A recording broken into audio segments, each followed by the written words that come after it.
selanjutnya, ini juga menarik nih.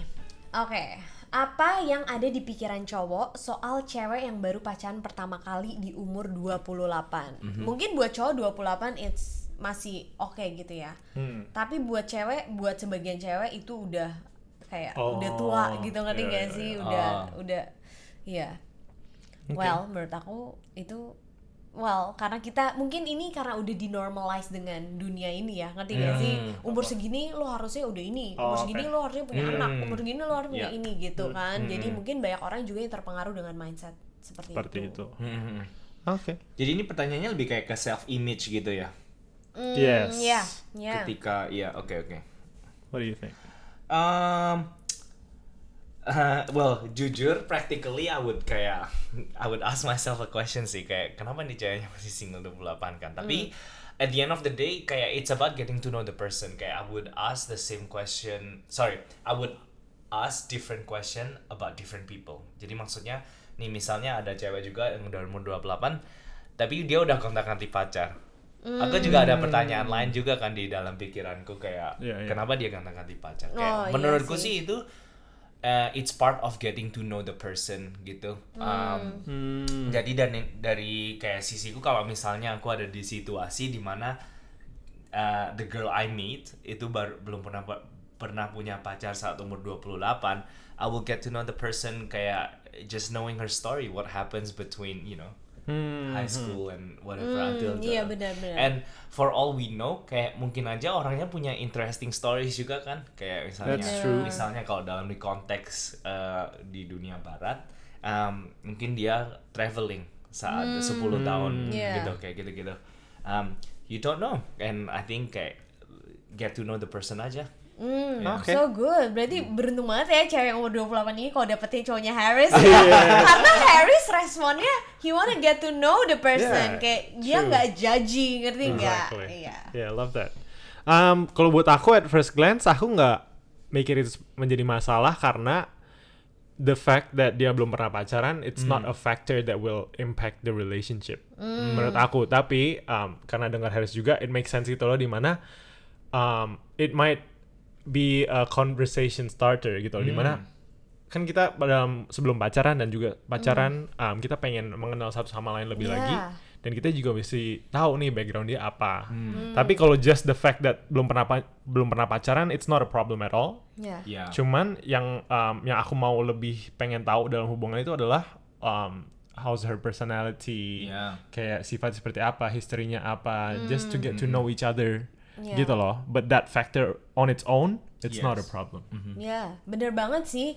Aku cuma mau encourage aja mungkin buat cewek-cewek mungkin ngerasa masih single sampai usia 28 gitu. Menurut aku it's not a problem at all, dan itu bukan kelemahan, weakness, dan bukan karena kamu jelek atau kamu gak laku dan lain-lain gitu. Karena mungkin aku singlenya nggak sampai usia segitu, tapi I have my own story juga gitu, kenapa aku nggak pernah mau pacaran sampai aku umur 22 tahun gitu. Dan banyak orang yang nggak nyangka gitu, aku nggak pernah pacaran sampai aku umur 22 tahun gitu loh. Gitu kan, maksudnya aku masih umur 22 tahun saat itu, dan banyak orang yang kok belum punya pacar sih umur segini gitu loh. Banyak orang yang bingung, tapi aku juga sendirinya bingung lah, kenapa lu bingung, emang kenapa kalau gue memilih untuk single gitu. Karena single itu bukan hanya karena gak ada yang mau sama lo, tapi karena kita memilih untuk tidak melangkah ke sebuah hubungan yang kita belum mau komit.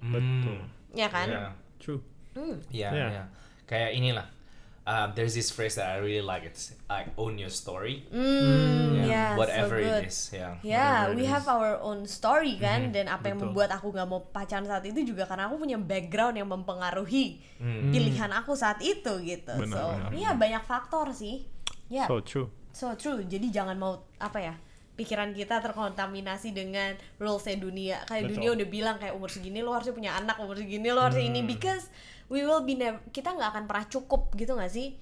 Kayak once misalnya Harris udah nikah gitu sama seseorang, terus udah nikah pasti nanti ditanyain kapan punya anak, kapan punya anak, udah punya anak pertama, kapan anak kedua, kapan? Ngerti nggak sih? It's never ending, ngerti nggak sih? So own your story, I love that. Okay. Next question, kenapa dalam hubungan pria cenderung melihat fisiknya dahulu? Wow. Tapi nggak tahu nih, kalian gimana? Apa yang kalian lihat dari cewek pertama kali kalian ketemu? Do you guys lihat Come on, fisik? Tim. Well, I mean, jujur aja guys. Jujur aja guys. Yes. Oke, menurut aku dalam perspektif aku, chemistry is an important thing. Gitu loh, kan chemistry is an important thing. Apalagi misalnya kalau kamu belum pernah ngobrol sama orang ini, berarti kamu nggak tahu personality, nggak tahu backgroundnya kan. So it just kalau mungkin yang pertama kali kamu lihat fisik, kenapa ya? Karena that's the first thing you get exposed to. You know? Tapi itu nggak menutup kemungkinan di mana kamu mungkin awalnya attracted physically, and then get to know the person, and then you don't like the person, and then stop pursuing. Benar. Itu mungkin banget kan. Tapi menurut aku pria cenderung melihat fisiknya dahulu karena itu yang kelihatan. Itu yang kelihatan dulu gitu loh. Karena pada akhirnya fisik mau yang seperti apapun, kalau personality sangat buruk, it doesn't work. It doesn't work. Gitu loh. Menurut aku sih itu. I'm the same. Kayak I think it's actually kayak it's an actual important part of a relationship, kayak physical attraction kan. Dan kenapa pria cenderung, menurut aku mungkin cewek juga ada physical attraction kan. Mungkin mungkin not the first thing, tapi pasti ada lah, kayak it's just part of a relationship gitu. Kayak you mentioned kayak some parts, and then I was thinking about an example, right? So misalnya for whatever reason you just don't like big nose, right? And then you meet a guy who's got the most beautiful personality. Orangnya kayak baik banget kan. But he's got the biggest nose in the whole planet. Kayak kamu bisa nggak spend the rest of your life looking at the big nose? I don't know. That's a question for you to consider, not for me to consider. Not for us to discuss. But exactly. So what I think is important in this context adalah itu chemistry. Kayak, because it's important. To be honestly kan, kayak mau physical chemistry, kayak emotional chemistry, kayak bisa ngobrol, personality juga sangat penting kan. So it's for every individual to figure out sih. I think. Iya benar sih. Tapi ya based on cerita-cerita yang aku dengar dan orang-orang yang aku kenal yang udah mungkin udah married gitu, yang tadinya ceweknya nggak suka sama cowoknya, tapi karena attract banget sama karakternya, itu physicalnya tuh udah bukan jadi apa ya, indikasi yang penting, ngerti nggak? Karena dia udah terlalu jatuh cinta sama karakternya, dan how this guy make her feel, ngerti nggak sih? Dia ngerasa secure, ngerasa comfortable ketika ada sama cowok ini gitu loh. Jadi appearance itu bukan lagi penting gitu, walaupun emang awal mungkin nggak bisa didinai gitu, yang kita lihat kan fisik, ngerti nggak sih? Betul. Apalagi kalau mau diomongin lagi, pada akhirnya you will grow old and physical appearance will change gitu. It will fade. Things happen throughout your life, so that's not a stable thing to hold on to. Tapi bener banget. Kayak kalau misalnya ngelihat dunia, kayak entertainment gitu, kadang-kadang kan ada yang artis siapa telah di-abuse oleh siapa gitu. Although they are the hottest person in the whole planet gitu, kayak I think it's both important, right? Kayak part of chemistry, physical, dan karakter juga. Iya, mungkin sebagai cewek atau sebagai cowok, ya kita harus sebagai cewek mungkin, karena ini ngomongin perspektif pria, kita juga harus, maksudnya emang sih kalau ngomongin konteks sih cowok harus terima cewek apa adanya atau dan lain-lain gitu, tapi ya cewek juga harus mengupgrade dirinya sendiri juga, ngerti nggak sih? Ya nggak bisa dong. Males mandi misalnya, ngerti nggak sih? Terus expect cowoknya suka dan terima dia padanya, ngerti nggak sih? Ya kita harus bisa upgrade dan put an effort. Oke. Ini pertanyaannya kayaknya nyambung sih. Apa yang pertama kali diperhatiin cowok ketika melihat cewek? Menurut aku awalnya what you acknowledge first adalah physical appearance. Tapi balik lagi it's the same thing, kayak getting to know the person. Pada akhirnya yang what makes the decision adalah getting to know the person, the character. Dan setiap orang kan punya requirements masing-masing. Misalnya seiman, kayak mungkin ambisius atau apa. So you can only know that by getting to know them. Jadi menurut aku yang pertama kali berhatiin cowok ketika melihat cewek karakternya, fisik awalnya, abis itu karakter, personality, how they treat people. Itu sih gimana ya? I feel like it'll be the same for a lot of people. That yang diperhatiin itu, tapi apa yang menentukan itu based on the person. Apa yang mereka mau di dalam pasangan. Pasangan ya. Pasangan. Oke, next question. Ini aku bacain. Tertarik atau enggaknya pria itu bisa dilihat dari sering enggaknya dia ngobrol sama kita ya. Ngerti nggak? Jadi semakin sering pria itu ngajak cewek itu ngobrol, apakah itu menandakan bahwa cowok tuh tertarik? Ini berarti sebelum di hubungannya, sebelum kayak jadian gitu ya? Sebelum jadian. Well, I think so. Kalau belum jadian nggak ngobrol terus kayak gimana ya? Iya. Menurut aku kalau dia nggak ngobrol dia nggak tertarik. Tapi kalau dia ngobrol belum tentu tertarik juga. Gimana kalau misalnya ini hubungan teman dekat? Iya, dimana sama-sama single tapi ya sama-sama nyaman aja untuk ngobrol sama satu sama lain. Oh iya sih. Karena that could happen kan. Basically the end goal tuh bukan ngobrol-ngobrol aja. Ngobrol. Jadi yang mengindikasikan cowok tuh suka sama cewek tuh gimana cara ceweknya tahu gitu, ngerti nggak? Karena kadang cewek suka nangkepnya salah sinyal gitu, atau mungkin kadang cowoknya terlalu memperlihatkan melakukan sesuatu yang seakan cowoknya suka, padahal mungkin konteksnya mungkin karena nggak ada boundaries kali ya. Iya. I don't know. Tahu nggak? Yang menunjukkan. Nah, menurut aku, menurut aku cowoknya harus bilang ketika dia mau pursue. Tapi sebelum dia bilang, ya gimana sama lah sama cowok juga. Gimana taunya cewek suka sama tertarik atau enggak, harus dari sinyal-sinyal itu loh. Kan tapi jangan gimana ya, susah sih buat interpret signal. Maksudnya cowok kalau tertarik, he will pursue. Gimana dia bakal ngajak ngobrol terus to get to know each other, dan mungkin ngajak dia jalan supaya bisa jalan keluar, mau bareng teman-teman atau enggak jalan berdua to get to know each other. Maybe giving gifts, kayak banyak hal yang bisa dilakukan untuk menunjukkannya. Tapi pada akhirnya kalau mau clear indication ya cowoknya, menurut aku sih responsibility cowoknya untuk ngasih tahu bahwa he's interested. Kalau awalnya cuma getting to know dan dia cowoknya juga masih evaluate, aneh juga kalau dia mau langsung ngomong dong. Sih. Misalnya dia langsung ngomong I want to get to know you, tapi ini benar-benar baru ketemu, abis itu ternyata I'm no longer interested. That's just weird kan. Jadi pada akhirnya menurut aku ya we just have to, ini menurut aku, be patient with those signals, walaupun kadang-kadang might be kayak anxious gitu loh, ini sebenarnya dia tertarik atau enggak sih, tapi pada akhirnya at some point he should say it. That's what I think. Tapi so based on that, kayak one of the things I'm thinking about, jadi cowoknya mungkin juga lebih banyak take action juga ya, dari hint-hint yang dari ceweknya kasih juga kan. Betul. Kayak I don't know, this might be a silly example, misalnya ceweknya pas jalan sama cowoknya terus aku suka itu, terus cowoknya beliin, like I feel like that's more than just a close friend. Yes. Iya nggak sih? Benar.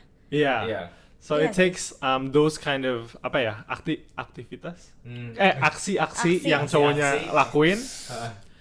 Kamu harus bisa interpret di mana itu, ini kayak it's normal buat cuma sekedar teman untuk lakukan, yang mana yang nggak normal, yang mana yang rada ekstra gitu loh, di mana kayaknya dia tertarik deh, karena teman dekat aja, kalau cuma sekedar teman he wouldn't be doing this. So it's like a little game basically, exactly. Of pursuing kan.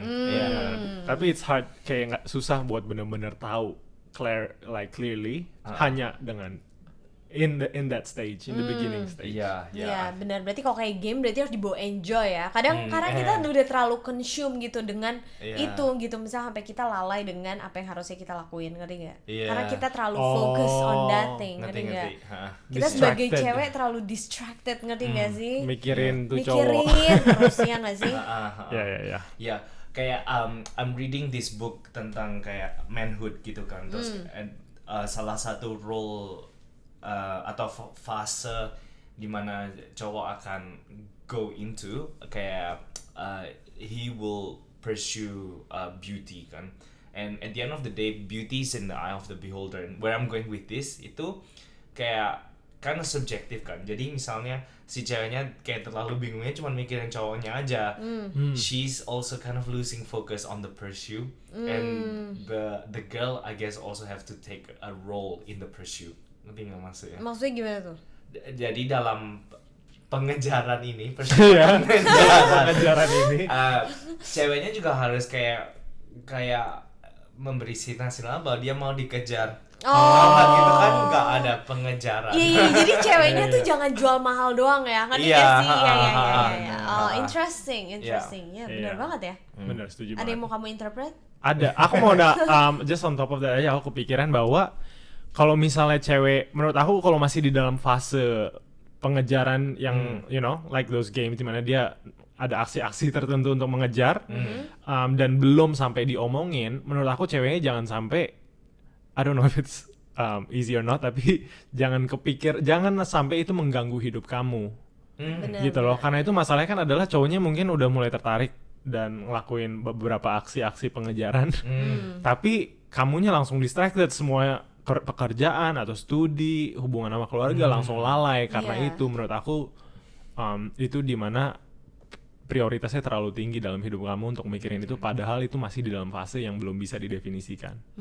Yeah. So good. I feel like kayak basically ini nggak sih kayak dalam pengejaran ini, outcome-nya tuh at the end of the day the outcome nggak pasti. Jadi kayak from both ends harus paham bahwa meskipun cowoknya interested, meskipun cowoknya nggak interested, outcome-nya nggak pasti. Kadang ada nggak interested ya jadi interested, ada yang dari interested jadi nggak interested. That's True.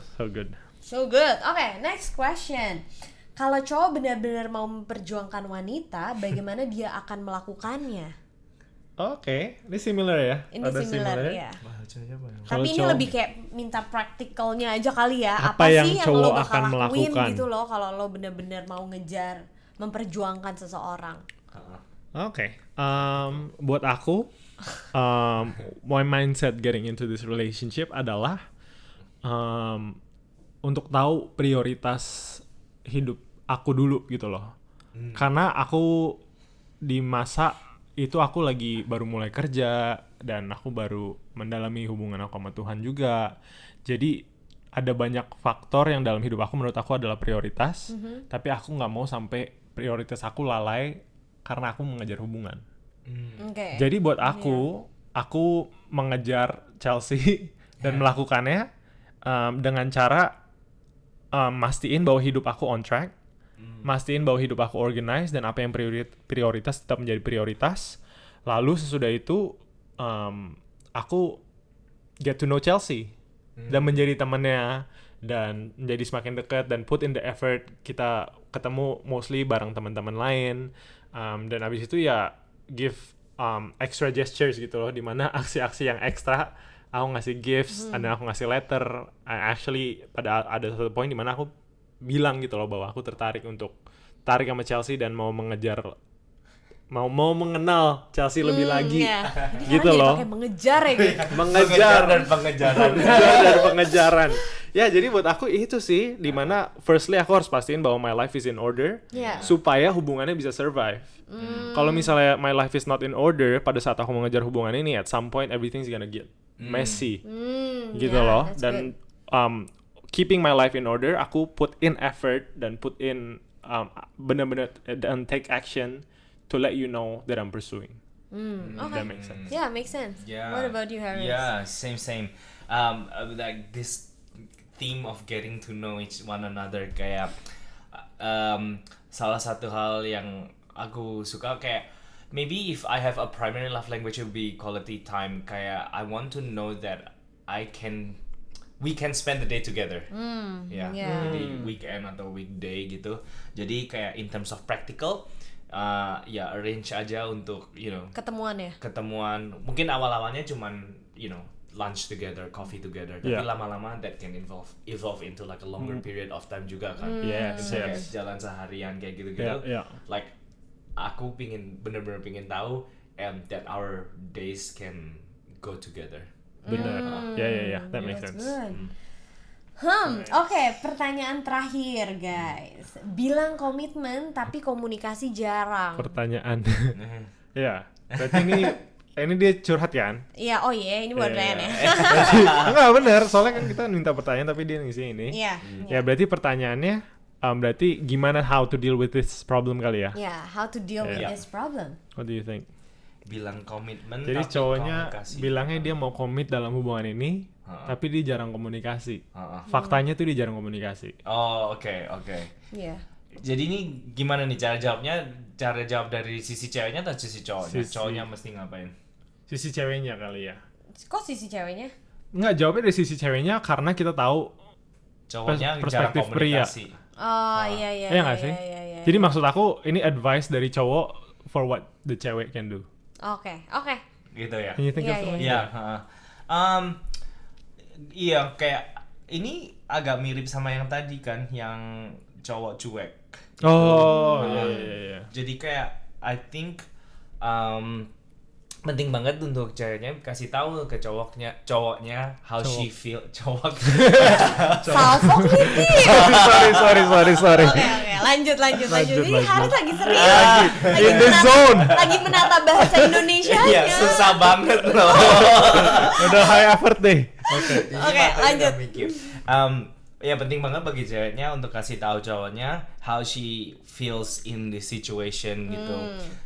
Dan kalau misalnya, and then kayak dari sisi ceweknya bisa kayak kira-kira dari respon cowok itu waktu ditanyain itu kan. Kalau misalnya cowoknya emang udah nggak interest, sudah kayaknya kayak ceweknya ngomong terus cowoknya udah kayak males banget gitu. Ya.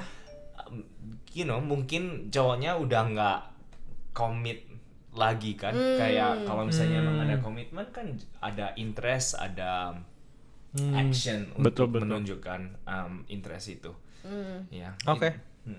Yeah, I agree. Dimana mungkin bisa pakai yang tadi ya, kayak the structured way of saying it gitu. Di saat kamu jarang komunikasi, aku ngerasa sedih. Bisa nggak kamu mungkin lebih berkomunikasi? Jadi dari menghubungi gitu loh. Jadi lagi-lagi harus dikomunikasiin apa yang kamu rasain. Dimana kamu ngerasa kok kamu ngerasa mungkin cowoknya kurang komunikasi dan nggak melakukan apa yang dia bilang dia mau lakukan. Dia bilang dia mau komitmen dalam hubungan ini, tapi dia nggak melakukan apa yang dibutuhkan untuk membuat hubungan ini sehat. Itu menurut aku butuh disampaikan, karena kita nggak tahu kan cowoknya apakah dia lagi ada personally ada masalah hidup yang kamu nggak tahu, atau nggak dia lagi kesibukan, atau lagi ada apa, atau mungkin emang bener dianya menjadi nggak interested atau apa. At least the starting point menurut aku adalah untuk sampaikan apa yang kamu rasakan tentang situasi ini, dan juga bisa tahu point of view cowoknya, dan kamu nentuin kayak apa, kamu yang lihat gitu loh, apakah cowoknya mau berusaha lebih lagi atau enggak. Kalau dia lagi ada masalah, apakah bisa masalah itu dilaluin bersama dulu, abis itu kamu bisa ngeliat cowoknya balik lagi nggak, dia jadi komunikasi lagi atau enggak. Baru go from there menurut aku sih. Yeah, that's really good. Yeah. Dan satu hal yang penting baru inget,